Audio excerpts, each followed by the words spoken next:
Одмондөр сугаас та бүхнийхээ амрыг ирэн мэдчилж байна. 2025 оны 8 дугаар сарын 1-ээс 2026 оны 7 дугаар сарын 1-ний хүртэл үргэлжлэх 3 дугаар улирлынхаа 1050 сэдвийн шинжлэх ухааны гайхамшиг нэвтрүүлгийнхээ 50 сэдвийг өнөөдөр танилцуулах гэж байна. Тэгэхээр шинжлэх ухаанд дурлагчид та бүхэн ямар 50 сэдвээр яригдах талаар энэ нэвтрүүлгээс маань хүлээн авч үзээрэй. Манай бүх 21 нэвтрүүлэг маань яг энэ маягаар одоо сэдвүүд нь танилцуулагдах юм. Студид компьютерийн шинжлэх ухаанч Мөнх хоёрын хас чулуу, хөтлөгч Дорж Хүрийн уран чимэг хоёр ажиллаж байна. Байгууллагуудаа бас хандаж хэлэхэд яг одоо доор дурддах сэдвүүдийн дундуур та бүхэн маань үйл ажиллагаагаа сурчлуулах боломжтой. 2 FM-ээр явдаг те 83.3, 107 мөн NTV-гээр од мөндрийн маань сошиал сувгуудаар маш олон сувгуудаар олон давтамжтайгаар ингэж та бүхэндээ хүрдэгэ. Хоёлаа сэдвийнхаа танилцуулах шууд оръё. Эхний сэдв бол бид харийнхантай холбоо барьж чадах уу гэсэн байна. Чадахгүй. За дараагийнх нь. За энэ харийнхантай холбоо тогтоох тал дээр бол өмнө нь бол хэд удаа яригджсэн ч гэсэн энэ удаа бол арай нэг жоохон өөр талаас нэрнэ. Энэ посооны ийм цэг гэж юм байдаг. Тэгээ посооны цэг гэдэг юмар бид нар дамжуулаад одоо ингээд харь гаргийг судалдаг.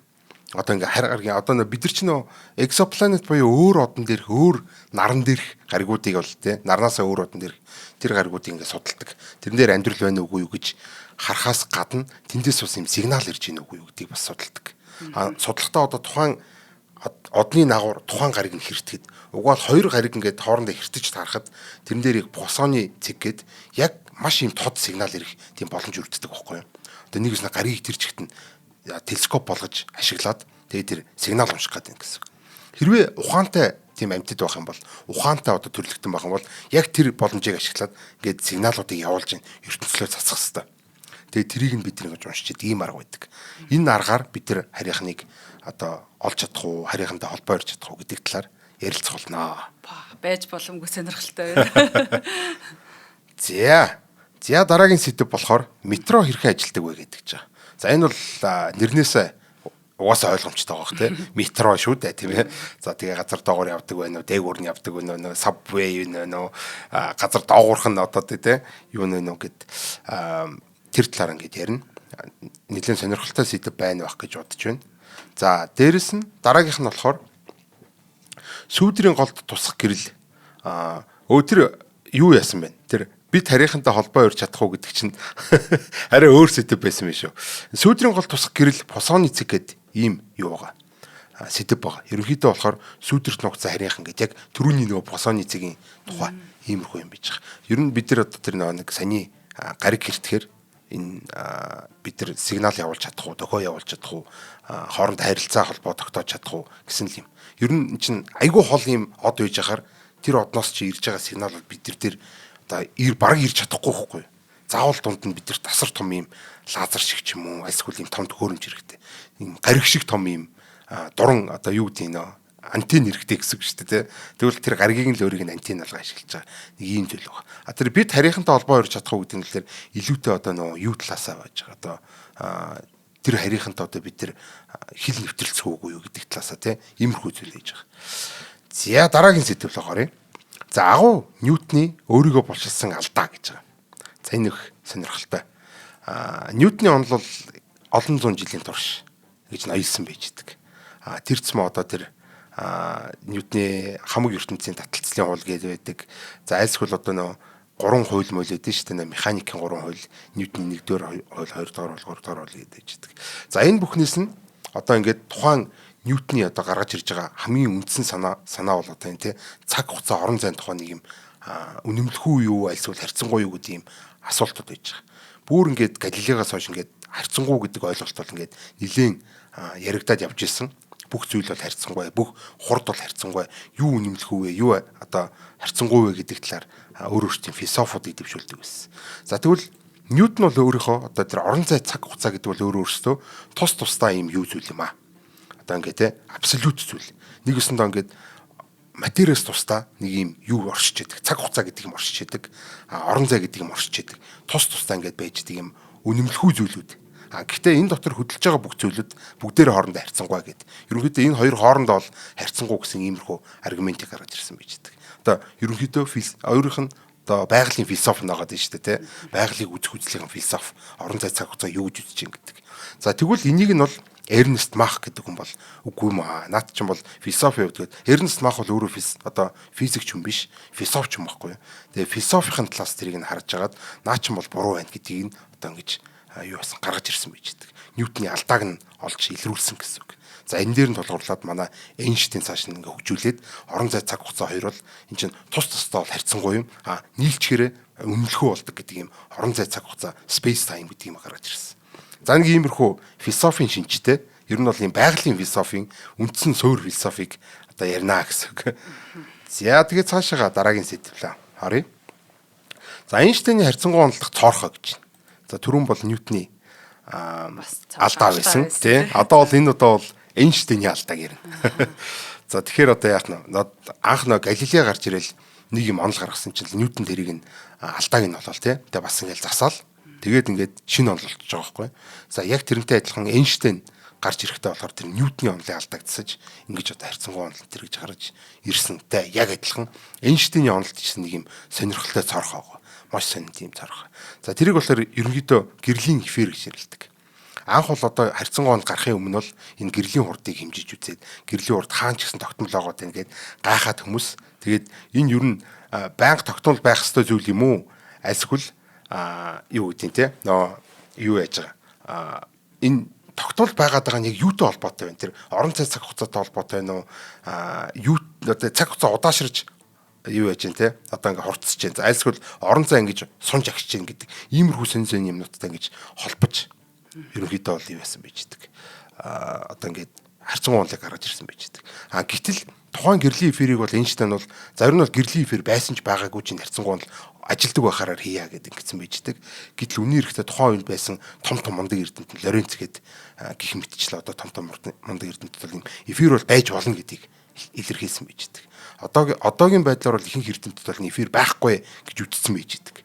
Гэтэл үнийн эрэхтэй энэ эфир бол бас байж болдог гэдэг ийм санаа авч байгаа. Тэгэхээр ерөнхийдөө Эйнштейний онол яг цоорхой гэж бас хэцүүлтэй. Энд чинь бас нөө цоорхой гэж хэлэхээр сонирхолтой санагдаж штэ тэ. Гэхдээ яг бүрийг цоорхой гэхээс илүү ерөнхийдөө одоо ингээд ийм байж болох одоо заавал бид нар гэрлийн эфирийг байхгүй болгоцсон гэсэн утгатай биш. Эйнштейн хүртэл өөрөө яг ингэж хүлээн зөвшөөрсөн байж байгаа. Би бол ингээд гэрлийн эфир худлаа гэж хэлээгүй. Гэхдээ миний онол бол эфир байсан ч байгаагүй ч ажиллана гэдэг. Тэгэхээр одоо ихэнх тэр хүмүүсийн эндүрэл бол гэрлийн эфирийг Эйнштейн л байхгүй болсон гэж ингэж үздэг. Гэрлийн эфирийг орон зай цаг хугацаар солилцоон гэж үздэг байхгүй юу. Тэрэнгүүгээр ч ажиллаж болдог онол юм аа гэдгийг нь ярих. Тим сонирхолтой нэвтрүүлэг гэж байгаа. За дараагийнх нь болохоор дахиад л Эйнштейнтэй холбоотой зүйл хийж байна. Эйнштейнийг айлгсан үзэгдлийн тайлбар гэж байна. За Эйнштейн болохоор нэг алдартай үг хэлсэн байж байгаа. Квантын механик энэ төр гэлээд нь шүү дээ тий. Квантын механик төр чинь болохоор ингээд алсын зайны аимшигт үзэгдэл гээд Эйнштейн алдарт үг хэлсэн байж байгаа тий. Spooky action at a distance гэдэг. Тэр нь юун дээр гаргаж ирсэн бэ гэхээр Эйнштейн л өөрөө тухайн үед бол нэг Нильс Бор тэргүүтээ квантын физикчдийг бол эсэргүүцэх гээд та нар ч бол ийм хачин юм яриад байна. Та нарынхаар бол одоо ингээд тий нүдэ энэ харсаар алга болчдаг. Энэ төр байх юм бол одоо тий хоёр бөөмийг хооронд хавирлуулад хол аваачаад нэгийг хүндэгд нөгөөтийн шууд тэр таруу хүндэгдэн буюу нэгийг ингээд хүндэж байгаа мэдээлэл нөгөөтөндөө гэрлээс сурдан очоод байна. Гэрлээс сурдан буюу бүр тэр таруудаа хормын төдийд одоо шууд очоод байна тий. Энэ бол ингээд орон зай дотор хийгдэж байгаа ийм аимшигын үзэгдэл спуки гэдэг ч одоо ийм аймэр гэсэн үг шүү дээ тий. Тийм аимшигын үзэгдэл юм шүү дээ гэдэг ийм пейпер хүртэл хэлүүлсэн байж байгаа. Одоо EPR гэдэг одоо хоёр найзтайгаа нийлж байгаа. За тэгээд квантын физикийг одоо үгүйсгэж гарч ирсэн тэр зүйл нь одоо тэр эрдмийн ажил нь өөрөө нөө Нильс Бор тэргүүтээ нөхдүүдийг хөөхнэрээ ямар мундаг юм бэ те энэ ийм мундаг юм байсан биш бидний онол чинь лаг юм байна гэд Эйнштейн өөрөө тэр онолын гайхалтай талыг гаргаад ирсэн ийм үзэгдлийн тухай буюу одоо квант механикийг одоо мартагдсан тайлбар залагч толгой энэ гээд янз бүрийн тэр гой юмнууд байж байгаа. Ямар ч зүйл Эйнштейнийг айлгсан тийм үзэгдлийн тайлбар гэсэн иймэрхүү сэдэв байж байна. За дараагийн сэдвүүл оръё. За онол онолын оргил орны онол гэдэг тийм. Тийм онлын. За тэр дахиад Эйнштейнтэй холбогдолтой энэ бол Эйнштейний харьцангуй онол гэж байдаг 1905 онд гаргасан. Тэр бол яг зөв яг орон гэхээс илүүтэй орон зай цаг хугацаа хоёрыг одоо ингэж нийлүүлсэн ийм онлаа. 1915 онд болохоор энэ онлоо одоо харьцангуй тусгай онлоо сайжруулад харьцангуй ерөнхий онлол гэж болгож ингэ өргөтгсөн баг. Нэг гэсэндээ ингээд хороо ертөнцийн дээр ажилдаг болоод ингэж өргөдөх үед яасан мэг тэр нөө орон зай цаг хугацаа гэдэг чинь нэг юм байгаадсан шүү дээ. Монгол гэрээ хан шиг юм байсан байхгүй юу? Ингээд орон цагийн сонгонгууд цаг хугацаанд удааширч идэг. Цаг хугацааг ингээд сонгонгууд орон зай ингээд агшиж идэг нэг юм монгол гэрийн яг бүр монгол гэрийн хан зай яг математик нь бол ингээд цаанаа яг ингээд адилхан байж идэг. Тэг сайхан монголшуулж хэллээ. Тийм яг монгол гэрийн. Тийм. Энэ монгол гэрийн ханаар бид нар одоо энэ харьцангуй тусгай онлын тооцоолыг хийж болдог гэвэл итгэхгүй. Энэ үл нэр гайхал дээр. Гэтэл харьцангуй ерөнхий онол буюу нэг 10 жилийн дараа гаргасан 1915 оны энэ онол нь болохоор яасан гэхээр энэ зүйл чинь бас юм сунж агшдаг ийм зүйл гэж үзсэн. Одоо нэгсэл эрдэн шиг. Одоо дээр нь ингээд хүнд бие тавьчихгууд ингээд сунаад ингээд хонхойдог ч юм уу те. Тэгмүүд энийг болохоор орон гэж ярьлаа байгаа. Ер нь бол хамгийн анхны орны онол болсон. Орон гэдэг нь болохоор одоо бидний цахилгаан соронзон орон альсгүй одоо юу гэдэг янз бүрийн орнууд ичдэг. Таталцлын орон энэ төр гэдэг те. Гэтэл сүүл рүү яасан мэхтэр одоо энэ бүх зүйлүүд дээр орон байд юм байна гэдэг.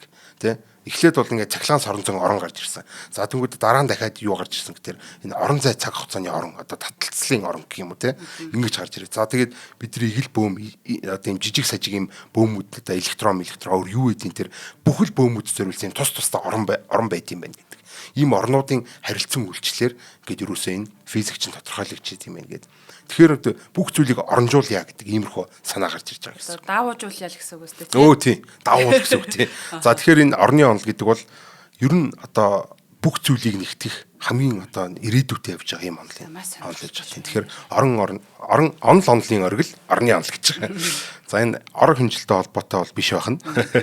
За математик шинжлэх ухаан биш түүнээс ч дээгүр гэдгийн дараагийн сэдв байж байна. Математик шинжлэх ухаан биш гэхээр хүмүүс ихэнхдээ математик бол одоо шинжлэх ухааны хаан хатан гэдэг үгнээс нь болоод энэ математик бол ерөөсөн шинжлэх ухаан байна гэж бодоод байдаг. Гэтэл өнөөдрөхдөө бол яг математик бол өөрөө шинжлэх ухаан биш үүдэг. Бараг эсэргээр тий эсрэг тэсрэг хоёр юм байж байгаа. Юу юм бол гэж. Тий. Харин яг юу юм бол гэдэг талаар энэ одоо энэ талаар ярина. Ер нь математик гэж юу юм? Яаж одоо энэ шинжлэх ухаан физикийн байгалийн шинжлэх ухааны үндэс болсон явж байгаа. Нийгмийн шинжлэх ухаан гэсэн үндэс нь болсон явж идэг тий.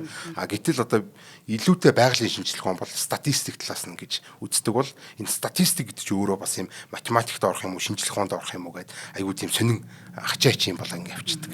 За тэгээ магадлалаар болохоор статистик нь математиктэй холбогдно гэдэг математикчд нь бол наад статистик ч юм бол яг жинхэнэ бол математик биш штэ тэргээл тэгвэл физикчд нь болохоор статистикийн зүйлийг нь ашиглаад байгалыг шинжилж судалж яадаг. Одоо математикийг статистикаар дамжуулаад бид нар математик ашигладаг гэсэн үг штэ тий байгалийн онол дээр. За нэг иймэрхүү зүйлсүүдийн тухай ярина гэсэн. За дараагийн сэдвүүл гоорё. За бэлгүүнтэй маргасан хасаа гэж байгаа. За энэ их сонирхолтой сэдв байгаа даа. Тэгээд байгалийн гүн ухаан шинжлэх ухааны философи гэдэг юм ерөнхийдөө одоо сэдвээр ярилцсан. Байгалийн гүн ухаан шинжлэх ухааны философи гэхээр одоо бэлгүүний үзэл бол нэг тиймэрхүү байдаг л да. Ер нь шинжлэх ухаан нь бол илүү одоо философоос бол хамаагүй илүү байж байдаг гэж үздэг. Миний философи болохоор яадаг вэ гэхээр философоос математик нь гарч ирээд философоос шинжлэх ухаан гарч ирсэн гэж үздэг. Ийм хоёр эсрэг тэсрэг хүмүүс байгаа даа байхгүй тий. Тэгэхээр энэ талаас нь зүгээр ингээ нэрлэлчихсэн байж байгаа. Ямар ч гэсэн байгалийн гүн ухаан тэгээд дээрэс нь шинжлэх ухааны философи гэж байгаа. Одоо ерөнхийдөө л анх нөгөө Ньютон ч гаргаж ирэхтэй болохоор байгалийн гүн ухааны тий юу гэдэг вэ тэр чинь принципиа гэдэг байгаа даа шүү дээ тий. Тэр чинь монголоор юу гэдэг вэ гоё тэрлээ зарчмууд гэдэг тий. Байгалийн гүн ухааны зарчмууд гэдэг тиймэрхүү тий. Байгалийн гүн ухааны зарчмууд гэдэг байгаа байхгүй. Тий наач бол их гоё таалагдчих. Яг гэвэл хүмүүс яг ингэж хуваагддаг байхгүй тий. За философчин бол нэг хийд юм ярьсан. Шинжлэх ухаан бол яг юм томьёотой гэж яах. Нөгөө талаас үгүй ээ философос ч ургасан юм аа гэдэг. За хоёрын маргасан сэдвэр их. Тий яг үнэ тий. Гал гарсан сэдв болох. Яг үнэ. Тэгээд яг хөө миний үүднээс болохоор одоо нэг Ньютон энтриг чинь бол ницаахта тэр философичд ницаагаадсан. За одоо нэг квантын механикын гаргаж ирэхдээ ийм философич Нильс Бор ч хүртэл философич байсан те. Тэгэхээр философи гэдэг бол айгүй тийм чухал юм байгаа даа байхгүй те. Энэ байгалийн үзэх үзлий чинь тэр хамгийн үндсэн суурь нь яг юу байгаа юм бэ? Үзлий чинь одоо үзэл нь юу байгаа юм бэ гэдэг чинь байгалийн үзэх үзэл гэж байна. Тэгвэл тэр үзэл чинь нэг юм дээр суурилсан байх хэрэгтэй шүү дээ те. Энэ үзэл нь юу юм бэ гэдэг юм чинь айгүй тийм чухал юм байгаа даа байхгүй. За нэг иймэрхүү талаар ярина. За дээрэс нь энэ дээр бол ингээд математикийн бас философийн талаар ярьж болно. Философи математикаас гаралтай, математикийн философоос гаралтай юм тэр гэдэг бас үндэг дахианы үлгэршигний мачаач асуултад байж идэг. За дараагийн сэдв. Жингүүдэл дүр тогтох боломжтой юу гэж байна. За боломжтой юм уу? За энийг бол мэдэхгүй. Ер нь бол бид нар чинь дандаа юм татгавчтай орчинд ингээд амьдраад сурцсан байж идэг. Одоо бидний бүх хувьсэл дандаа юм татгавчтай орчинд гэж явагдсан байж идэг. Тэгээ сансарт гараад бидэрт одоо энэ зүйлүүд үр тогтох боломжтой юу? За тэгээд тэр тогтсон үр ингээд тэндээ 9 минут боожод тэндээ төрөх боломжтой юм тэр гэсэн асуултууд бол ер нь бид нар бол ирээдүйд нөө сансар огт руу эзлэх чад бол маш тийм чухал хариулах хэвээр судлах хэвээр ийм судлагдсан байгаад байдаг. Тийм болохоор жингүүдэл дүр тогтох боломжтой гэдэг маш сонирхолтой сэдв байна ах гэж одоо найдаж байна. Хэлэхгүй юу? Энэ дээр хэлчихэр ч одоо хүн үзэхгүй шүү дээ. Өний хэрэгтэй би ч мэдэхгүй л байна л да. 45 минут бид хүн бас ярилцсан те. Энэ бас их сонирхолтой юм байна. Тий яг байна тий. За өмнө нь ч ер нь бол нэг химэл хөвлийн мэвлэгээл айгуу сонирхолтой юмнууд ярьжсэн те. Тэр жингүүдэлт энэ төр баг айгуу л үр тогтох боломжтой бол бүр илүү өндөр мөндөр те лаг супер хүн мөн гараад ирэх юм билүү. Сонсрын хүн. Та бүхэн бас юу гэж бодож байна? Яг байна тий. За тэгээд дараагийн сэдв рүү оръё. Монгол эрдэмтэн дэлхийн олимпиадыг сорьсно гэдэг юм сонирхолтой. За манай Ган Төмөр гээд багш маань байдаг. За Ган Төмөр багш болохоор энэ Азийн физикийн олимпиадад цоошин юм бодлого оруулж ирсэн. Ер нь бол бүр дэлхийн түүхэнд ингээд анх удаа ийм олон улсын олимпиадад ийм юу орж ирж байгаа юм. Кавитацийн үзэгдлийн тий кавитацийн бөмбөлгийн ийм бодлого гэдэг юм орж ирсэн. Энэ бол ингээд цоош нь өмнө байгаагүй юм сонирхолтой бодлого байсан. За тэр кавитацийн бөмбөлөг гэдэг бол шинжлэх ухаанд маш тийм сонирхолтой. Ер нь бол кавитацийн бөмбөлийн тухай ийм нэвтрүүлэг болно. За тэрний юм гэхээр ингээд усан дотор ингээд нэг бөмбөлөг үүсдэг шүү дээ тий.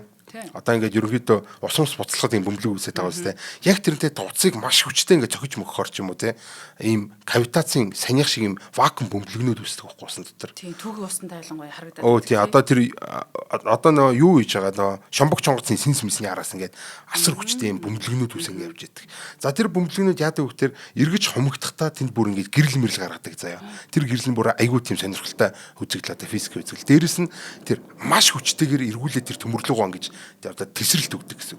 Тэр бүх ингээд вакуум доторх одоо тэр нөө энерги нь те энерги нь бүгдээр яг бүр ингээд бүр нэг ганцхан цэг дээр ингээд бүгдээр уулзаад тэгтэр ингээд гэрэл гаргаад бүр маш хүчтэйгээр тэр миний одоо те нано тийм тесрэлт болж идэг гэсэн.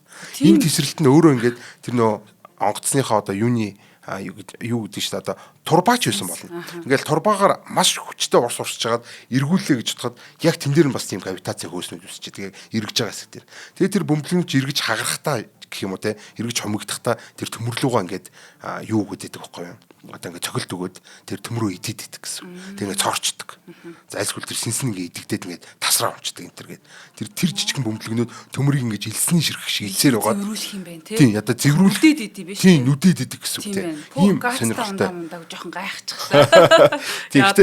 Тийм яг хаа газтай ундаа манд бол тэн дотор ч орсон хийн ингээд өөрөө бөмбөлөг үсгэж байгаа шүү те. Тэр дотор л яг цэвэр юм вакуум хөөс үүсэж байгаа байхгүй. Энийг бол яг кавитацийн бөмбөлөг гэж нэрлэдэг. Вакуум ч юу амархан. За ямар ч байсан иймэрхүү юм талаар ярина. За дараагийнхаа сэдв рүү оръё. За дараагийн сэдв болохоор сансар окторгын гүнээс салдсан Эйнштейний загалмай гэж байна. Одоо энэ Эйнштейн угаасаа сэдв болгон дээр хүсэн үсээгүүл явдаг дөө. Тэгээд өмнө нь одоо бидний явуулсан 50 сэдв дээр бол тэгэл уусаал Эйнштейн л орж ирдэг гэсэн. Анги болгон дээр л Эйнштейн ямар нэгэн байдлаар орж ирдэг. За тэгэхээр энэ манай шин сэдвүүд одоо шин 50 сэдвт маань Эйнштейн гэд олон орж ирж байгаа нь бол нэг тийм гайхаад ах хэрэг бол биш юм. За энэ сансар окторгын гүнээс салдсан Эйнштейн загалмай гэдэг бол их тийм сонирхолтой. Одоо тэр Эйнштейний бөгж гэж байдаг. Эйнштейний загалмай гэж байдаг. Эйнштейн зигзаг гэж маш олон үзэгдлүүд байждаг. Энэ болохоор орон зай цаг хугацаач ингээ хугараад эхлэнгүүд цааталтан дээр хугарсан орон зай цаг хугацааны цаана байгаа гэрэлнүүд яг линзэн дээр байгаа шиг хугардаг юм гравитацийн таталцлын линз гэдэг үзэгдэл бий болдог. За энэс нь болоод асар өндөр хүчтэй ийм масс альсгүй л одоо бүр галактикуудын бөөгнөрлөн тэр байлаа гэхэд тэр хавийн орон зай цаг хугацааг маш өндөр ингэж одоо морилгаад тэгээ цаанаа байгаа объектуудыг ингээд яг линзээр урталтанд линз тавьсан шиг хуглаад тэгээ бид тэрт ингэж харуулгууд яг цаана орсон гэд нэг ширхэг юу одоо галактик бүтэн ингээд тэр тухайн линзийг тойрсон юм шиг юм бүгж хэлбэртэй харагддаг. Ийм. За энийг бол Эйнштейний бүгж гэж нэрлэдэг. За тэгсэн чинь бас загалмаа болж харагддаг. Одоо нэг ширхэг од дөрвөн одоо тухайн одоо линзний дөрвөн талд ингээ гараад ирсэн юм шиг яг загалмаа шиг ингэж харагддаг. Тэр дөрвөн талд нь. Нэг сонирхолтой юм болохоор яг энэ Эйнштейний онолоор ингээд энийг судлаад үзэхэр байна шүү дээ. Яг тэнд нэг суперновад дэлбэрлээ гэхэд яг энэ дөрвөн өөр цаг хугацаанд тэр суперновад дэлбэрч үзэгддэг. Энэ бол маш сонирхолтой байдаг. Иесус Христ байт юм биш үү? За ямар ч Эйнштейн загалмаа гэж байна. За хэрвээ хоёр юм линз ингээд авцсан тохиолдолд нөгөө нэг дөрвчин 6 болж харагдана. За ингээд 6 болж харагдахдаа 6 өөр цаг хугацаанууд нь бид нар харагдана гэсэн үг шүү дээ, тий. Нэг өдрийн өмнөх, нэг өдрийн дараах нь, нэг өдрийн бүр ингээд дараах нь гэдэг тий. Олон ийм цагууд, олон хоногуд, олон ийм сар жилүүдээр ингэж бидэрт өөр цаг хугацаанд харагдаг. Яг тэгвэл тэдний ирж байгаа гэрлүүд нь өөр урттай зам туулж бид нар дээр ирж байгаа болохоор бидэрт өөр харагддаг гэсэн. Энэ их сонирхолтой тийм байж байгаа. За энэ Эйнштейний тэр загалмаа бол нэг иймэрхүү байж байгаа. За цаашаа явах юм бол нял хүүхдүүд яагаад амархан даардаг вэ гэдэг иймэрхүү сэдв байна. За энэ болохоор одоо орон зайны тухай асуулт л та. Орон зай дээр одоо яаж юм гэхээр орон зай өөрөө ийм 3 хэмжээстэй байгаа тийм. За тэр 3 хэмжээс дотор ингээд ямар нэгэн энерги тарахтай юм бөмбөлөг хэлбэр тархаж байгаа. За тэгэхээр энэ дээр болохоор уруу квадратын хууль гэж үйлчилдэг. Яг энтэй адилхан тухайн одоо бөмбөлөг байлаа гэж үтэй. За бөмбөг ч юм уу те. Тэр бөмбөгний гадаргуу болон тэр бөмбөгний дотор байгаа энэ орон зай одоо нэг эзэлхэн гэж байна шүү дээ те. Энэ гадаргуу эзэлхэн хоёрын харьцаа бас өөрийн гэсэн математик харьцаатай байдаг. Энэ харьцаа нэг сонирхолтой юм нь болохоор бид нар томрох тусам энэ харьцаа одоо нэг ёсондоо юу яж идэг гэсэн. Одоо улам экстрем болж идэг. Жижигхэн байх үедээ бараг тэнцүү байна. А тэгээ томрохцмаа энэ эзэлхэн огцом нэмэгдээд гадаргуу нь болохоор арай бага хурдаар нэмэгдэг. Эзэлхэн бүр ингээд куб зэрэгээр нэмэгдээд эхлэнгүүт гадаргуу нь квадрат зэрэгээр нэмэгдэж шүү дээ. Тэр куб зэрэгч илүү хурдан томорно гэсэн үг шүү дээ. Тэр том байх тусмаа ямар нэг зүйл өөрийнхөө дулааныг илүү сайн барьдаг. Жижигхэн байх тусмаа өөрийнхөө дулааныг гадаргаар алдчихдаг гэсэн. Тэр жоохон хүүхд ягаад хурдан дараад идэх тухай. Тэгээд дээрэс нь шөө энэ цаана маш тийм чухал физикийн одоо юутай холбогдчих шүү дээ. За хоёлаа жоохон байх хоёлаа хурдан явахгүй болохгүй юм. Математикчтай хамгийн том шүдний өвчин гэж дараагийн зүйл нь бол математикт сүүлчийн бүтээн байгуулалт одоо Лангландын програм гэж байдаг. Ерөнхийдөө болохоор математикийн сүүлчийн одоо юу гэсэн үг одоо юу гэж нэрлэдэг. Одоо бид нар чинь физик дээр болохоор ингэж онолуудыг тэгж хаагаад байгаа шүү дээ. Хамгийн одоо бүх юмны онол гэж хаагаад байгаа шүү дээ. Тэгвэл математик доторх бүх юмны онолохгүй юу? Энэ Лангландын програм гэдэг нь одоо ингээд огт нийлэхгүй байгаа юм аналитик болон ийм хоёр өөр символик ийм хоёр математикийн хооронд нь нийлүүлж холбох гэж ингээд асар олон жил ингээд математикч ингээд явсан байж дээ. За энийг бол Лангландын програм гэж нэрлэдэг. Энийн тухай ярина. За дараагийн сэдэв болохоор Тэмүүжин мэдлэгүүч Чингис хаан гарч ирэх үү гэдэг юм сэдэв байна. За ерөнхийдөө бол энэ бол тоглоомын онолын тухай ийм зүйл.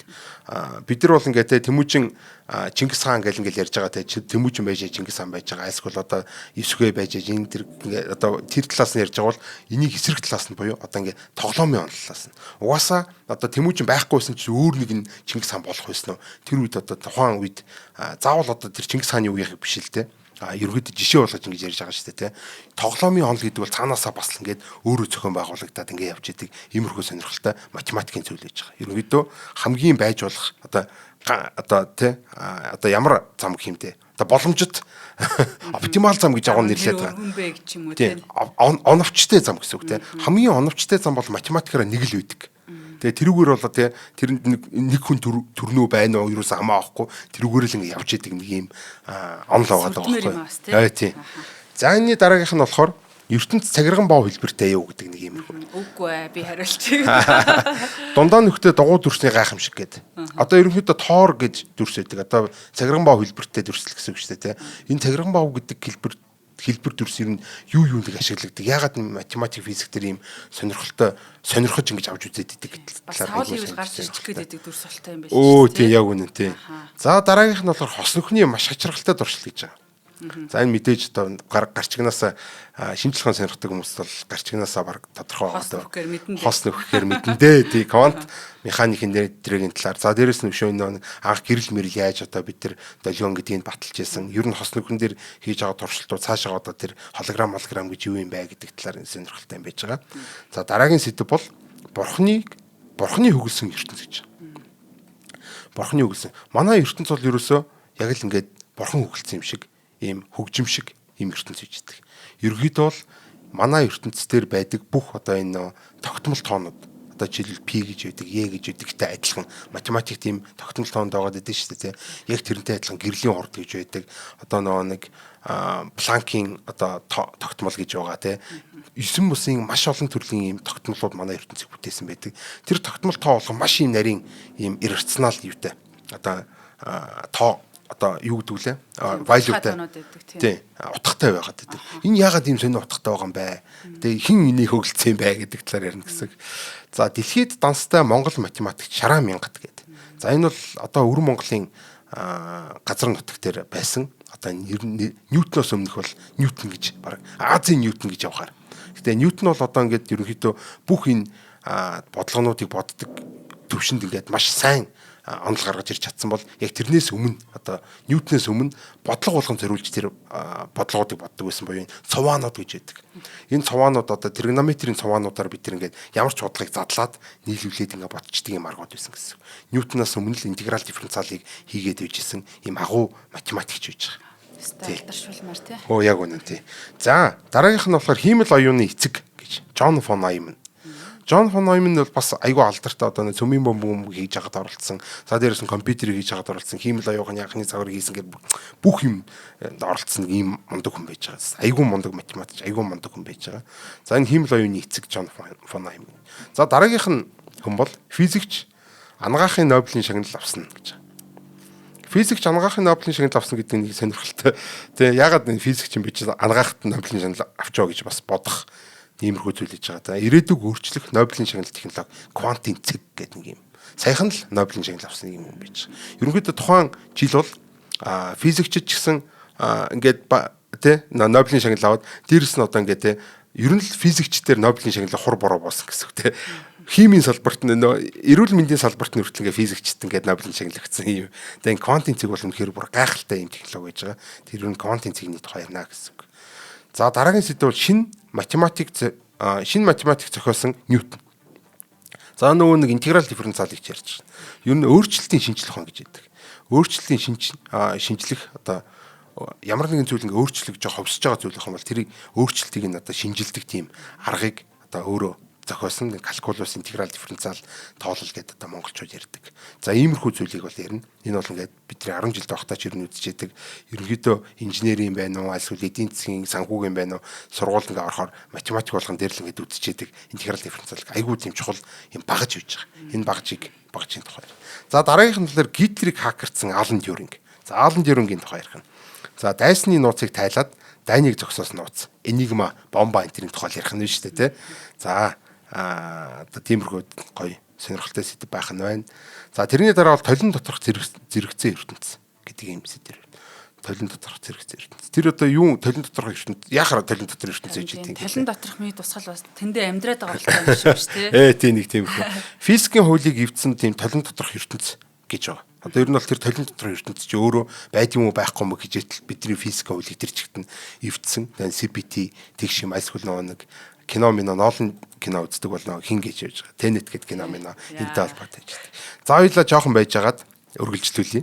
За тэгээ 50 сэдвийг бид бүхэн батлахын тулд одоо өмнөх бас 1050 сэдвээ зарласан. За энэ 50 сэдвээ батлахын тулд манай одоо 30-аад хүмүүстэй энд манай од мөндөрт маань ажиллаж байна. Маш их цаг зав шаарддаг. Одоо саяхан ярьж байгаа бүх сэдвүүдийн тухай нэгнийхэн тухай хэдэлтэй 45 минут ингэж ярьдаг. Тэгээ манай нэвтрүүлгүүд бол NTV 107 83.3 за мөн од мөндөр гэж YouTube хаяг дээр одоо ингээд маш олон одоо замаар хүмүүстээ хүрч идэг. Тэгээ та бүхэн маань биднийг бас дэмжээсэй гэж хүсэж байгаамаа. Тэгэхээр од мөндөр YouTube дээр та бүхэн маань subscribe дарж бас биднийг дэмжээрэй. Тэгээ бидэнтэй хамтарч ажиллахыг хүссэн байгууллагуудаа бас бид бүхэн маш нээлттэй хандж байна. Биднэрт хамтарч ажиллах байгууллагууд хэрэгтэй байна. Тэгээ шинжлэх ухааны танин мэдхүйг дэмжиж байгаа байгууллага гэдэг утгаараа бас одоо хүмүүст маш зөв одоо мессежийг түгээж байгаа. Хүмүүст одоо мэдлэг олохын боломжийг олгож байгаа гэж бас та бүхэн маань бидэнтэй хамтарч ажилласныхаа үр шимийг бас тэгж бодож байгаарай. Тэгээд 83-8 83-3 дугаараар та бүхэн шууд одоо бидэнтэй борлуулалтын маань шууд ингээ холбогдоод хамтарч ажиллах боломжтой мөн од мөндөр медиа @gmail гэд zig.com гэд байгаа одоо манай нэвтрүүлэг болгоны доор яг энэ маань ингээ зогцсон байдаг учраас таас яг юу хчвэ гэх юм бол бас тийшээ ороод харж болно. Тэгээ мөн одоо манай алтан гişүүд гэд од мөндрийн маань жинхэнэ одоо дэмжиж явдаг ийм хүмүүс байдаг. Тэгэхээр 1050 нэвтрүүлгээ бид бүхэн нэг нэвтрүүлгийн 100 төгрөгөөр үнэлж байгаа юм. Тэгэхээр нийлээд 1050 нэвтрүүлгээ 100 мянган төгрөг гэж үзээд та бүхэн маань яг одоо бас алтан гишүүн болохыг хүсэх юм бол манай энэ дэлгэцэн дээр гарч байгаа QR код руу 100 мянган төгрөгийг шилжүүлээд Facebook нэр болон утасны дугаар өөрийнхөө одоо холбогдох тэр зүйлээ бичээд мөнгө шилжүүлэх боломжтой. Тэгснээр одоо манай алтан гишүүн болно. Тэг яг нөгөө танин мэдгүй шинжлэх ухааныг сонирхдаг ийм хүмүүсийн нэгдэл. За тэгээд одоо манай нэвтрүүлгүүдийг ингэж тогтмол үздэг, лайваар үздэг, тэн дээр ингээд коммент бичээд хоорондоо танилцаад ингээд таньдаг хүн шиг болцсон ийм гоё одоо багийг үүсгдэг гэх юм уу. Тэгэхээр та бүхэн манаас биднийг дэмжээрэй. Гол нь бас албан байгууллагуудыг манай шинжлэх ухаан танин мэдхийн од мөндөр суугтай хамтарч ажилласаа гэж маш хүсэж байна. Тэгээ та бүхэнтэй бол бид холбогдоход үргэлж бэлэн нээлттэй байх болно. Тэгэд маш гоё сэдвүүдийг бэлдсэн бас хасаада баярлалаа. Манай 21 нэвтрүүлгүүд бас ингээд цувралаар танилцуулагдаад яваад маш олон гоё шинэ нэвтрүүлгүүд бас шинээр орж ирж байгаа. Тэгэд одоо 50-50-аар 100-100-аар нь сэдвүүдийг зарлаад яасан дуустгүй сэдвүүдээ гэж бас бодож магадгүй. Гэтэл үнэндээ бол бидэнд дахиад дараа жилүүдийн маш олон сонирхолтой хүмүүс таниулж гэнсэн мэдрэлт хийсэн гэсэн энэ бүх одоо танин мэдгүй шинжлэх ухааны сэдвүүд биднэрт бол байгаа. Тэгээд ямар ч байсан маш их юм чин зориг хүчтэйгээр манай хамт олон ингэж урагшилж байна. Тэгээд өнөөдөр бас яг 50 нэвтрүүлгээ ингэж танилцуулж байна. Энэ бүгдийн дундуур та бүхэн маань сурчлагаагаа, үйл ажиллагаагаа таниулах болон бараа бүтээгдэхүүнээ сурчлуулах юм боломжууд бол бүрэн дүүрэн байдаг шүү. Шинжлэх ухааныг одоо Монголд ялуулахын тулд бол энэ манай ивент итгэж байгууллагууд бол ус шиг хэрэгтэй байдаг. Манай алтан гişүүдийн хандив бол агаар шиг хэрэгтэй байдаг. Тэгэхээр ерөөсөө өнгөрсөн одоо бид нар чинь жил гарангийн хугацаа өнгөрүүллээ. За энэ хооронд бол бид нар яг энэ ус агаараар л ерөөсөө бид нар амьдарч, ундаалж, амьсгалж ингэж ирсэн. Одоо энэ аль нэг л байхгүйсэн бол нэг л алтан гişүүн байхгүйсэн бол нэг л дэмжигч байгууллага мань байхгүйсэн бол бид нар үдийд энэ сууж авахгүйсэн. Монгол одоо шинжлэх ухаан ялагдах байсан. Тэгэхээр ерөөсөө энэ нэг жил гарны хугацаанд бол энэ алтан гişүүд болон манай энэ ивент итгэж байгууллагууд бол Монгол шинжлэх ухааныг ялуулж өгсөн.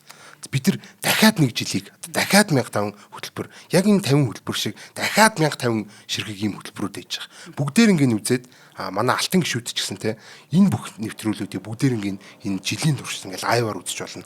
Бид нартэй инээлдэж ханиалдаа нэвтрүүлгийн эхлэл болон төгсгөл бид нар шууд ингээ сайхан лайваар ингээ ярилцаад за юу болж ийн яаж ийн сонин сайхан маш их гоё дотносдог. Одоо нэг жилийн хугацаанд бол алтан гişүүдтэйгээ бид нар маш сайхан дотноссон.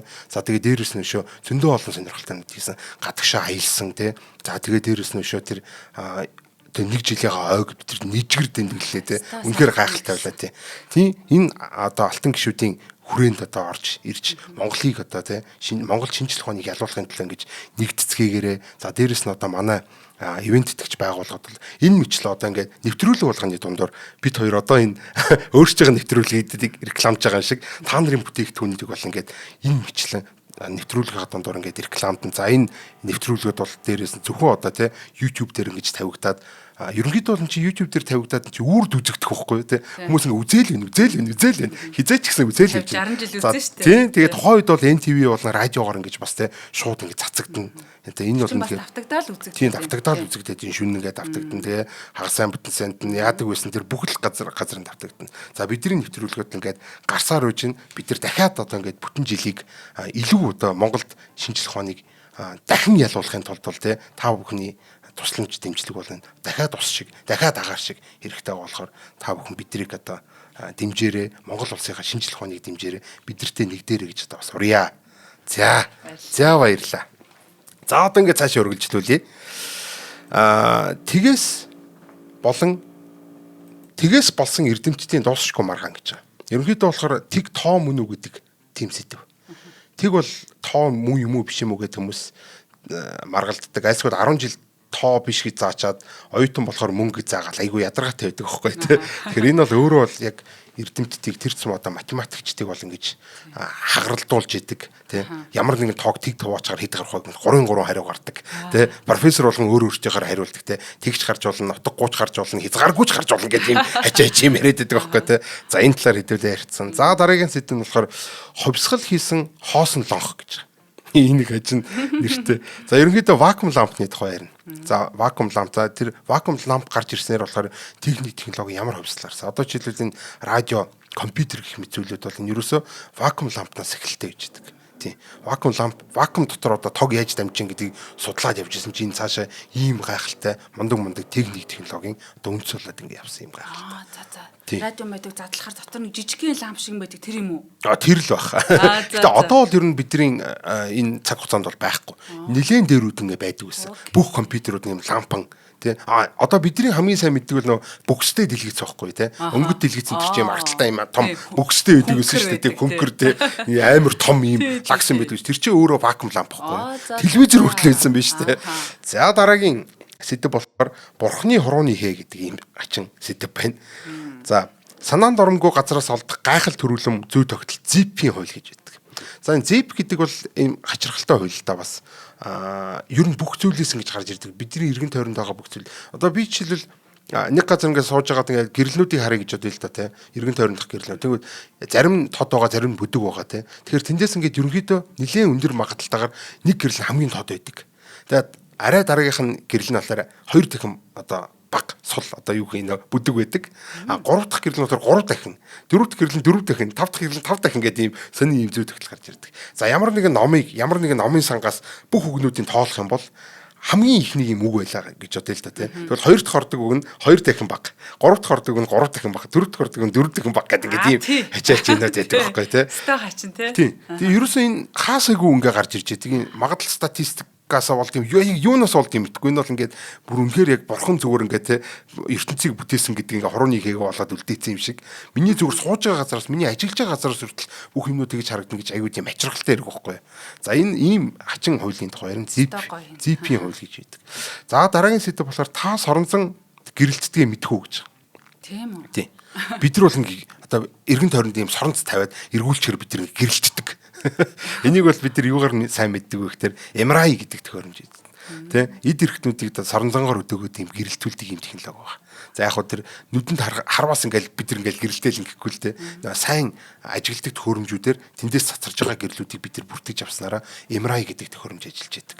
Тэгэхээр нэгэсэндээ биднийг соронцжуулаад тэгээд гинт соронцжуулахаа болонгууд нөгөө нэг одоо бидний тэр дотор байж байгаа бүх атомууд чинь бүх электронууд чинь өөр ингэсэн юм спин гэж юм байдаг. Спин гэдэг нь одоо юу гэдэг нь ерөнхийдөө соронзны юм тойл гэсэн үг.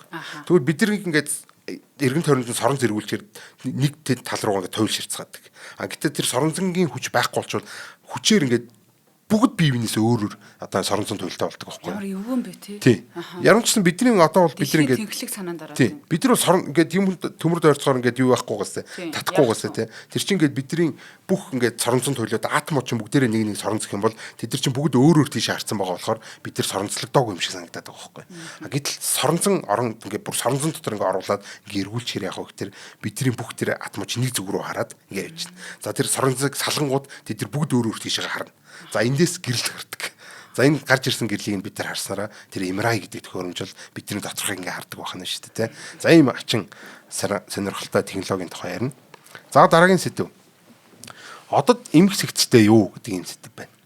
Зах замбраагийн дундаас аяндаа үүсэх тийм дэг журам гэдэг иймэрхүү сэдв. За ерөнхийдөө энэ дээр бол emergent гэж ярьдаг. Ямар нэгэн зүйл, ямар нэгэн хоорондоо холбоогүй зүйлүүд хоорондоо нийлснэ ийм холбоотой юм шиг болчдөг. Өмнөх нэвтрүүлгүүдээр бид нар бол одоо өнгөрсөн улиралд юу ярьсан бэ гэхээр хаусын онол гэж ярьсан. Эмх замбраагийн тухай тийм онол гэж байдаг. Тэгвэл энэ эмх замбраагууд чинь өөрөө бас эмх зэгц рүү ингэж аяндаа зохицдог тийм зохиролддог тийм одоо юм байна л та. тиймэрхүү бас зүйлүүд болдог. За жишээлбэл хүний нийгэм яг ийм байдаг. Зайлсгүй юм бидний бие бүрдүүлж байгаа эд эснүүд яаж бидний ингэ бүтээсэн юм бэ те гих мэтлэн маш сонирхолтой. Одоо энэ загаснууд ч ингээл нэг загас шиг бөөнөр ингэ явж идэв шүү дээ те. Шовнууд ч ингээл нэг шов шиг ингээл те бүгд бөөнөр ингээл тэнгэрт ингээл маш олон шовууд ингэ нисчихэд те. Энэ бүх зүйлүүд чинь цаанаа бол ингээ те ийм ямар нэгэн тийм зүй тогтолгүй дундаас зүй тогтол аяндаа бий болж байгаа нэг юм үзэгдэл байгаа байхгүй. Ийм зүйл яаж бий болдог? Ер нь энэ талаар энэ талын судалгаанууд ямар шуумнууд байдаг вэ гэдэг талаар ярина. За дараагийн сэдэв болохоор тархины жицэг хаана байдаг вэ гэж. За энэ хачирхалтай нэртэй. Ерөнхийдөө дэг журмын дахин зохион байгуулагдах босго буюу одоо түрүүний нөө дэг журам гэсэн шүү дээ. Ерөнхийдөө нөө өмнөх нэвт тэр одоо тэмх зэгцтэй гэдэг тэр ярьж байгаа тэр нэг юм замбраагүй үежсэн гинт замбраатай болж байгаа нэг юм шилжилт явагддаг. За энийг болохоор критикал утга гэж нэрлэдэг. За нэг цэгийг даваад юм байна тий. Оо яг үнэ тийм. Одоо нэгэсэндээ ингээл ус ингээл мөсөнгөө бэжсэн нэг цэгийг давангуудаа ингээд усуулаа хайлаад эхэлдэг. Айжмаар хайлахгүй юм уу? Тий. Одоо яг айжмаар ингээд гадна талаас хайлж эхэлнэ л дээ. Гэтэ тэд нар чинь ингээд нэг юм хоорондоо барьцалцсан байж байгаа л гадна талаас ингээд тодорхой температурыг давангууд буюу нөө тэг гэдэг температурыг чинь давангууд л ингээд хайлаад эхэлдэг. Гинт өөр шинж чанартай болоод эхэлж штэ. Тэгэл ингэж үйжсэн ингээд халаагаал ангууд ингэж ингээд халж байжсэн гинт зуг ангууд гинт гэх уурсаад эхэлдэг. Энэ нэгэсэндээ фазын шилжилт ингээд болдог гэсэн үг байхгүй. Энэ шал өөр шинж чанар руу шилжээд байна шүү дээ те.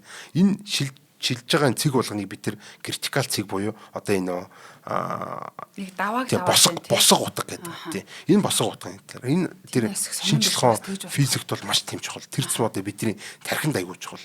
Бидний тархи хүртэл гэж те өөр өөртөө гэсэн тийм критикал утга дээр ажиллаж идэг. Тэр критикал утгаас их байхан бол бидний тархи ажиллахгүй, бага хан бол бидний тархи ажиллахгүй. Бидний хорвоо ертөнцийн ер нь бүх юм бидний биеийн температур, альсгүй одоо энэ азот юуны хүчил төрөгч юуны харьцаа гэдэг ч юм уу те бүх юмнууд яг ингээд ийм критикал утгууд дээр явждаг. Тэгээд амьдрал бий болдог тэндээс. Их байсан бол болохгүй, бага байсан болохгүй гэхэд ийм ачирхалтай. За дараагийнх нь сэдв болохоор ягаан өнгө гэж байдгаа гэдэг. Ерөнхийдөө өнгөний онолын тухай ярина. Өнгө гэж юу юм бэ гэдэг талаас одоо физик талаас нь ярьж хагаад одоо гэрэл гэж юу юм, бодог гэж юу юм гэж ярьж хагаад хамгийн тэр чухал юм болохоор тэр квантын хромодинамик гэдэг өнгөний онолоор тайлбарлагдсан. Одоо жишээл бид нар бол нэмэх хасах цэник гэж байдаг шиг квантын механик дээр бас 3 ийм туйлтай цэник байдаг байхгүй юу? Тэрийг бол бид нар нэмэх хасах гэхээр ногоон улаан цэнхэр гэдэг өнгөний онолоор тайлбарлажулдаг ийм ачирхалтай сонирхолтой. Өнгөний онолыг аваачаад одоо урлагийн имийг аваачаад энэ шинжлэх ухаанд физикт хэрэгэлсэн ийм тухай ярина. За дараагийн сэдв болохоор дуунаас хурдан сөнөөгч онгоц гэж байна. За энэ бол юу ярих гэж байгаа нь ойлгомжтой. За дараагийн сэдв болохоор Wi-Fi-с хурдан Li-Fi гэж байна. Одоо ерөнхийдөө Wi-Fi гэдэг чинь бидний утасгүй интернетчүүдэд гэр дотор байгаад байдаг. Тэгвэл Li-Fi гэдэг нь болохоор ийм гэрлэн интернет гэхгүй юу. Одоо нэгэсэндээ энэ гэрлийн доор сунгуутал ажилдаг, гэрлнээс гараа авч байгаад ажиллахаа хийдэг ийм зүйл. Гэтэ яагаад ийм ачим хийж авах гэхээр маш хурдан байдаг. Энэ даваа талтай. За ийм тийм л. За дараагийн сэдв болохоор анхны робот 200-аас өрлөө гэдэг ийм сэдв байж. За энэ бол уурын хэмсгалаас автоматжуулалтын эрен хүртэл одоо ерөөсөө удирдлагын онолын тухай контрол теори гэж байдаг. Одоо ерөнхийдөө өнөөдрийн бидний бол ашиглаж байгаа энэ бүх роботчуулалт те энэ автоматжуулалт бүх юмнууд бол удирдлагын онол дээр ингээд толгуурлж хийгдсэн байж байдаг. За тэгэхээр энэний түүхээс нэг хэсүүлээд ер нь юу байдаг? Одоо өнөөдөр хөгжил нь яаж явж байгаа гэдэг талаар. За хамгийн анх бол тэр уурын хэмсгалын үед гарч исэн уурын хөдөлгөөрүүдийг бол ингэж удирж исэн ийм гайхалтай зүйл байна. За дараагийн сэдв болохоор тооны машины гайхамшиг гэж. За энэ дээр бол ерөнхийдөө CPU гэдэг бидний компьютерийн процессор байна. GPU гэдэг одоо тоглоом тоглодог нөхдөд мэдж байгаа бах те. Альсгүй график дизайн хийдэг хүмүүс GPU гэж хэлдэг. За TPU гэж сүүлийн үед бол хиймэл оюун ухаан дээр оролдог хүмүүс бол мэдж байгаа. NPU гэдэг одоо бүр одоо зөвхөн хиймэл оюун ухаан зориулсан ийм процессор байна. APU гэж байна. Одоо APU биш шүү. APU гэдэг нь болохоор ерөнхийдөө аналог процессинг юнит гэдэг. Одоо аналогийн тооцоол хийдэг. VPU, GPU гэдэг ийм эсэм бусын баахан процессоруудын тухай ярина. За тэрний дараа болохоор GT 6-аг утсан дээр хэрхэн тоглох вэ гэдэг иймэрхүү.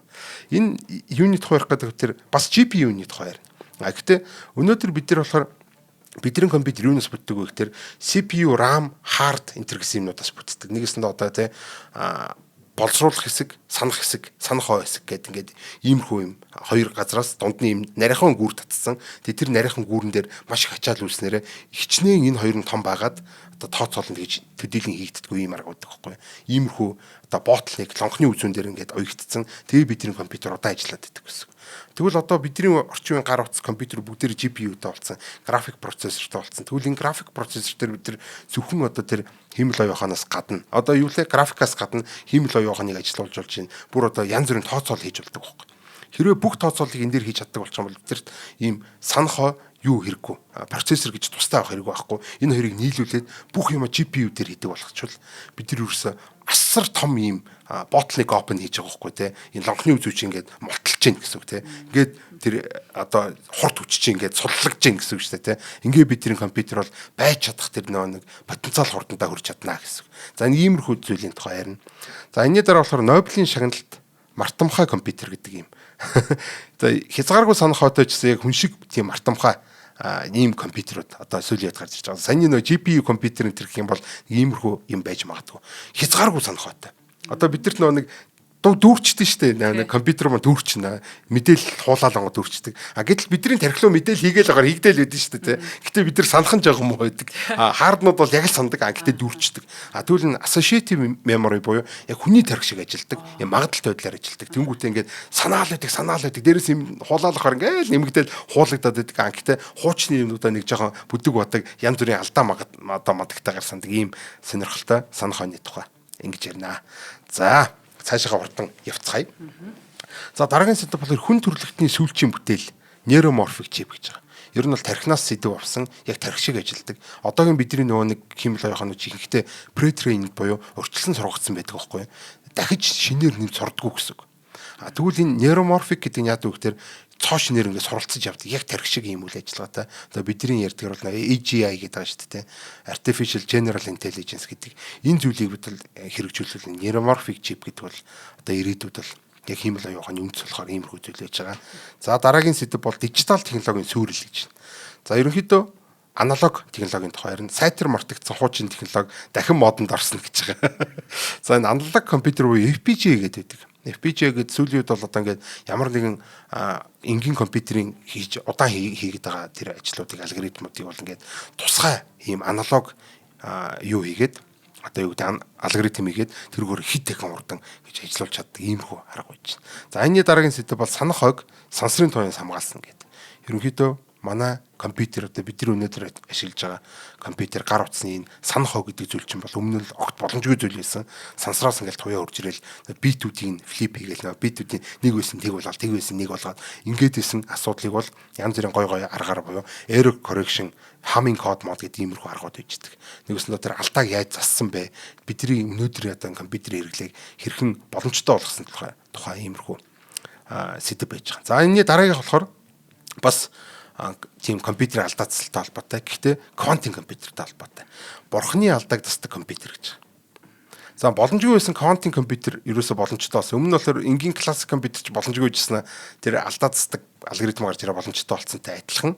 Яг энэ квантын компьютер ч одоо яг тиймэрхүү төвшөндөө явж байгаа. Энэ алдаан засагдахгүй юм биш үү? Энэ алдаа засагдахгүй бол бид нар ерөөсөө квантын компьютер ирээдүйд хэрэглэж чадахгүй юм шүү гэдэг явжсэн чинь одоо Google-ийн Willow гэдэг компьютер гарч ирээд бүр гайхалтай юм алдаа засдаг арга гаргаж ирээд тэрийг танилцуулсаар одоо хүүе ашгүйтэй энэчдэг квантын компьютер байх боломжтой юм гэдэг нь тодорхойлсон. Тэгэхээр одоо квантын алдаа засварлалт энэ. Энэ дэр нөгөө Торус Морс гэнэ цагирган бов гэдэг дүрс мөрч айгуу тийм хэрэг болж байгаа. За энэний дараагийн сэдэв болохоор хүүхэд төрүүлдэг компьютер гэж. Энэ одоо юу ээж болох вэ? За энэ болохоор ерөнхийдөө ургадаг, үрждэг, удамшдаг, амьдрдаг тийм компьютер. Ерөнхийдөө ДНК компьютер гэсэн. ДНК шүү бараг тий. Яг үнэ. Бидний ДНК гэдэг чинь болохоор ерөнхийдөө нэг хувьслын тооцооллыг хийгээ яваад байгаа байхгүй юу? Тийм юу гэдээсэн шүү дээ. Оптималчлал гэдэг чинь одоо юу гэдэг нь оновчлын алгоритмууд ихэнх хийж ажилдаг. Ямар нэг юм алдааны муж ийм уул толгойд байж идэг. Одоо өндөр уул байх юм бол тэр алдаа нэх вэ гэсэн үг. Одоо намхан жалга байх юм бол алдаа бага вэ гэсэн үг байхгүй. Тэгэхээр тэр намхан жалгыг хайдаг л алгоритм гэсэн үг. Гэтэл бидний одоо энэ ДНК бол тийм хийждэг. Одоо бидний генетик бол одоо бидний хөвсөл одоо энэ амьдралын хөвсөл гэдэг бол ерөөсөө энэ хамгийн оптимал зүг хаана байна. Уулын бэл рүү ингээд доошоогоо л ингээд явж яадаг ийм төлөвс. За нэгэсэндээ эсрэгээр нь явах юм бол хамгийн ашигтай байдаг цэгүүд гэж хэлж болно шүү дээ. Уулын орой дээр бол хамгийн ашигтай байдаг юм бол бид нар уулын ороолоо матчаадаг ийм одоо тооцоол хийж яадаг. Нэгэсэндээ бидний ДНК бол компьютер гэхгүй. Бид нар үржээл тэгэл үхэл амьд үлдсэд нь үржээл дахиад үхэл амьд үлдсэд нь үржээл ингээд хамгийн одоо сайн хамгийн өндөр уулын ороол ингээд матчаадаг нэг ийм уралдаан болж байгаа. За тэгвэл энэ уралдааныг ашиглаад бид нар компьютер хийчих болдог. Тэгээд ийм компьютер яадаг вэ гэхээр яг ДНК компьютер заяа ургадаг. Ингээд ургуулж болдог. Одоо бид нар бол ингээд процессор уралдаж авдаг бол бид нар нэг жоохон нэг ургуулаа хүчтэй болгох чигээд нэг ургуулчих болдог. Ийм компьютер юм. Юу ургаад байгаа ингээд одоо нэвтрүүлгээр өргөжлөө. Яг үнэ. Тэгээ сайхан ингээд урган тэгээ хоорондоо өржин нэдэр чинь. За энэний дараагийн сэдв болохоор хиймэл оюун Нобелийн шагнал авснаа гэж. Ерөөсөө энэ сайхан бол нэг хиймэл оюун ухаан Нобелийн шагнал авцсан. Ийм зүйл болсон. Хүн биш. Хиймэл оюун. Тий. Энэ AlphaFold гэдэг ээж байгаа. AlphaFold гэдэг зүйлийн тухай. За тэг дээрэс нь шоо энэ яаж энэ хиймэл оюун ухаанууд чинь тий Нобелийн шагнал авч. Ер нь анх удаа ер нь хиймэл оюуны салбарт бол ингэж Нобелийн шагнал өгсөн иймэрхүү зүйл болсон. За энэний талаар ярина. За энэний дараа болохоор философчдын нүднээс цацарсан гэрэл гэдэг ийм сонирхолтой. Маш эртээр үед бол бид нар бол юу хийдэг байсан бэ гэхээр одоо гэрлийг нүд бол ингээд гэрлийг мэдрэхтэй. Гэрлээс гэрэл гарч ирээд тэ нарнаас ч юм уу одоо тэр сарнаас гэрэл гарч ирээ нүдэн дээр ирж гэн биш бидний нүднээс юм гэрэл цацраад тэдрийг өч тэмтрээд мэдэрж гэн гэж үздэг байсан философчд. Гэтэл тэрний дараа үгүй байж та ингэ чинь физик нь тэгж ажилтгүй байна тэргээ явж ирсэн чинь сүүлийн үед компьютер график дээр яаж үздэг болсон бэ гэхээр хүү нүднээс нь гардаг болох юм бол тооцоол баг хэд юм байна гэд. Тэгээ ямар ч байсан одоо бол бидний компьютерийн графикууд дээр нь ray trace буюу нүднээс гэрэл гардгаар ингэж хийдэг болсон. За тэгэхээр энэ ray tracing-ийн тухай гэж ярина. Дараагийн сэдв болохоор гэрлийн хурднаас хурдан камер гэж. Ерөнхийдөө гэрлийн хурдыг бичээд авцсан. Гэрэл ингэ явж байгаа гэрлийг ингэ бичээд авцсан. Ийм камер байж байгаа. Бүр тэ хідэн бүр их 80 фрейм per секунд гэж байгаа. 1 секунд нь их 80 ширхэг ийм кадр авна. Тэнгүүт ингээд тэр гэрлийн сум ингээ бичээд авч байгаа байхгүй. Хэрэв бооны сумыг ингээ бичиж авах юм бол хэдэн жилийн бичлэг болно гэдэг байхгүй. За нэг иймэрхүү сонирхолтой сэдв ярина. Энэний дараагийнх нь болохоор Matrix бодит амьдралд гэдэг ийм сонирхолтой сэдв байна. Интернетийг биднээс булаах хиймэл оюунтай айран буюу AI агентууд. AI agent гэдэг одоо сүүлийн үед маш их яригдж байгаа. AI agent гэж юм бай, юу юм бай, яад юм бай гэлтэй. Тэгвэл энэ AI agent чинь бүр асар их болоод бид нар интернетийг эзэлнэ.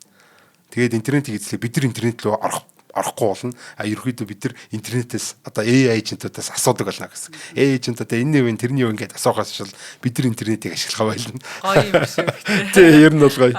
За энэний дараа болохоор ChatGPT-г хэрхэн 200% ашиглах вэ гэдэг юм сэдв байна. Хиймэл оюунтай хэл нэвтрүүлэх, хиймэл оюунд орчуулагч гэж байгаа. Одоо нэгэсэнд одоо сүүлийн юу болсон бэ гэхээр ийм болсон байхгүй. Бид нар хиймэл оюуханаас ингээл хэм бичээл асууж байгаа шүү дээ. Өмнө нь бид нар Google-ээс ингээл хэм бичээл асуудаг байсан бол ерөөсөө хариулахгүй шүү дээ тэр чинь зүгээр л яг тэрнтэй чинь нэг түлхүүр үгэл нийлж яхан бол гээ гаргаад өгчдөг. Гэтэл хиймэл оюухан яаж байгаа гэхээр яг тэр логикоор нь энэ бол биш гэж ах чинь биш гэдгийг аваа ийцэн байждаг байхгүй те.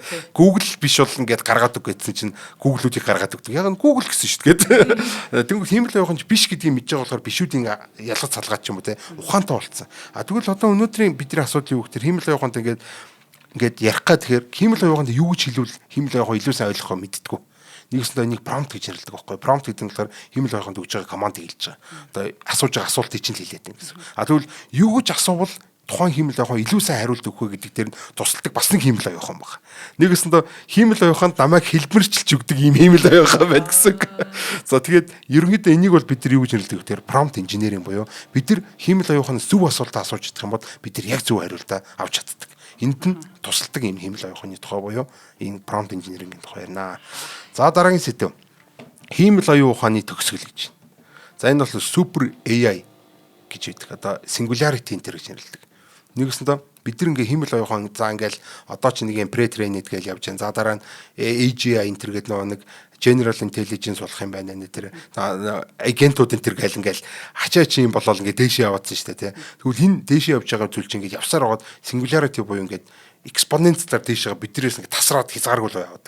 За тэр хязгааргүй дээр очиод хамгийн эцэстээ юу болох юм бэ гэдэг нь ертөнцийг эзлэх юм л аюуханы тухай супер artificial intelligence гэдэг зүйлийн тухай ярина. За компьютер дараагийн сүүлийн сэдв. Компьютер дотор ч дайн болдгийг та мэдхүү гэж. За энэ болохоор Бизантийн генералуудын асуудал буюу одоо нөө криптограф дээрээс нь одоо энэ биткойн энтрийн арталт явж байгаа блокчейн дээр одоо хийгддэг алгоритм баггүй.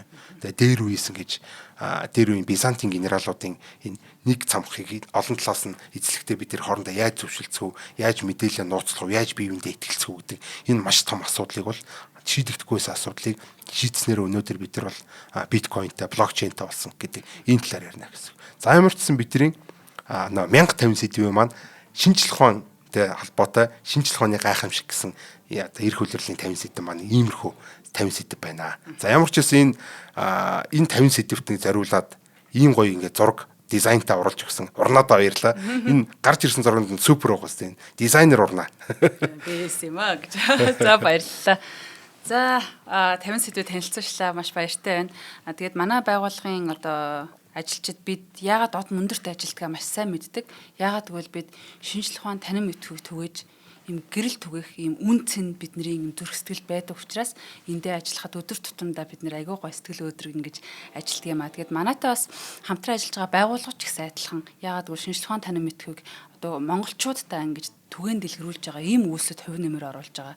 Одоо зүгээр нэг контент нь биш одоо энэ үйлсэд оруулж байгаа гэдгээрээ тэр байгууллагуудын ч гэсэн үн цэн тэндээ орч байдаг болоо гэж бодож байна. Манай алтан гишүүд байдаг. Одоо өдөр болгоны лайв маань шууд үздэг. Энэ хүмүүс бас одоо бидний үйл ажиллагааг одоо шинжлэх ухаан танин мэдхүйг Монголд ялахад хамгийн их тус нэмэр болдог тий. Нөгөө далаад тусал нэмэр гэдэг шиг тэр жижиг хүч болгон биднэрт одоо маш том одоо үүлийн гол зүйл нь болж байгаа юм аа. Тэгэхээр та бүхэн маань бидэнтэй хамтран ажиллахыг хүсэх юм бол хувь хүн албан байгууллагууд хэн ч гэсэн нээлттэй байна. Тэгэхээр 83-8 83-3 гэсэн манай борлуулалтын утсанд холбогдож болно. Мөн дэлгэцэн дээр гарч байгаа QR кодоор та бүхэн маань алтан гишүүн болох боломжтой. Алтан гишүүд маань аягүй гоё нэг юм хамт олон болоод нэг сонирхолтой хүмүүс нэг дор байна гэдэг чинь бүлгэн гэх юм уу те. Энэ байна гэдэг чинь хамгийн гоё юм мэдрэмж байдаг ер нь те. Тэгэхээр та алтан гишүүн болоод одоо QR-аар 100 мянган төгрөгийг буюу нөө 1050 сэдвээ бид нар чинь нэг сэдвийн 145 минутынхаа нэг одоо нэвтрүүлгийг 100 төгрөгөөр үнэлэхээр 100 мянга болоод байгаа юм л та. Тэгэд энэ мөнгийг та бүхэн маань шилжүүлээд өөрийнхөө Facebook нэр болон утасны дугаараа одоо тавиад явуулвал манайхнаас шууд өөртөө шин залгаад одоо алтан гишүүн гэсэн юм групптэй цаа шин группээ нэгээд аль хэдийн одоо гишүүдтэй ураад шинэ бүлгэмөө үүсгэхэд эхэлчихсэн байгаа. Тэгэхээр одоо биднийг дэмждэг, үздэг, сонсдог бүх хүмүүстээ маш их баярлалдаг. Тэгээд одоо хандив өрөх боломжтой хүмүүс маань болохоор 41 91 тэг 4 518 гэсэн одоо дэлгэсэн дээр байгаа дугаар руу од мөндөр танин мэдхийн сув гэсэн эзэмшигчтэй энэ дугаар руу явуулах боломжтой. За энэ одоо манай энэ нэвтрүүлэг бол яг одоо энэ нэвтрүүлэг бол шууд ингээд дамжиж байна. За энэ зөндөө олон хүмүүс орж ирсэн байж тээ. Нараа шагтэрэгч маань орж ирсэн байна. За болдоо туяа байна, Батүлгийн хоёр байна, Оги байна гэх мэтлээ одоо ингээд манайхан бол ингээд ороод ирсэн байж байгаа. Яг энэ шиг одоо бүх одоо энэ нэвтрүүлэг 1050 нэвтрүүлэг бол энэ алтан гишүүд гэдэг групп дотор лайваар ингэж дамжуулагдана. За тэгэхээр энэ дунд чи янз бүр юм бол гэрлэн гинт тасрантай юм унан тэ хамраа ухна гэдэг ч юм. Янз бүрийн ийм сонирхолтой, хөгжилтэй, нийттэй ийм зүйлсүүд болж байдаг. Энийг нь тухайн үед нь шууд үзэхээс гадна нөхөөцж үтсэн болно те ямар нэгэн эвлүүлэг ямар нэгэн гоё л байхгүй те шууд тэр чигээрээ те ингээд нэвтрүүлгийн өмнө юу болж идэг нэвтрүүлгийн дараа юу болж идэг гэдэг энэ бүх процесстэй бид нартэй цуг үйж идэг энэ нэвтрүүлгийг бид нартэй халтан гишүүд манд хамт хийж идэг. Тийм болохоор бид нар бол зөвхөн хоёр хөтлөгч нэг одоо найруулагч биш те энэ ч юм уу 10 20 ингээд цуг хийж идэг байхгүй нөгөө нэг энэ нөхөрч худлаа яриад хэллээ гэдэг ч юм уу те бүх юмнуудыг ингээд хамтдаа хийгээд явдаг болохоор илүү их гоё дотн болдгоо. Тийм болохоор алтан гишүүд болоорой гэж одоо би уриалмаар байна. Та бүхнийг би санаж байна. За баярлалаа. Тэгээ та бүхэн маань бид нартэй бас хамтарч ажиллаарай. Бид дөрвөж нээлттэй мэдээ дахин хэлмээр байна. Тэгээ хамтаа бас үзэг сонсогч та бүхэндээ баярлалаа. Дараагийн 21 нэвтрүүлгүүд маань ингээ сэдвээ танилцуулах болно. Та бүхэн дуртай сонирхдаг сэдвэрээ бас сэдвүүдтэйгээ танилцаарай. За баярлалаа.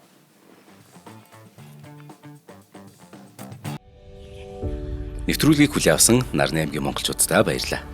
Од мөндөр сувг нь энэ мэдчлэн таны мэдхүйн мянган нэвтрүүлгийг 2026 оны 7 сарын 1 хүртэл та бүхэндээ хүргэх юм. Их хэлээрээ шинжлэх ухаан танин мэдхүйг түгээхийн үлсэд нэгтгэх хүсвэл та бидэнд хандив өгөх боломжтой.